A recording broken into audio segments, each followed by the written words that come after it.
Japanese restaurant buffet with unlimited and delicious conveyor sushi, hot pot, desserts, drinks, and more varieties of other side dishes ba ang hanap mo pero pasok pa rin sa budget?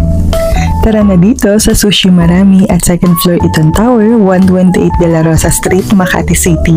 Open sila from 10 a.m. to 10 p.m. For only 699 per head sa adult, half the price naman for kids age 6 to 11 years old, and free naman for kids 5 and below. May enjoy nyo na ang over 60 pieces different kinds of sushi, shabu-shabu, side dishes, desserts, and drinks na lahat ay unlimited. Kaya okay lang kung may plan ka magsama ng kids, meron din namang available na high chair. Lahat din ng utensils nasa drawer lang ng table. Conveyor style na rin pala dito, kaya hindi mo na kailangan tumayo for your sushi. High quality ang mga fish and ingredients na ginamit, galing pa from Korea. Kahit first time ko kumain ng nigiri, hindi ako na-disappoint, ang sarap. May electronic stove din lahat ng table.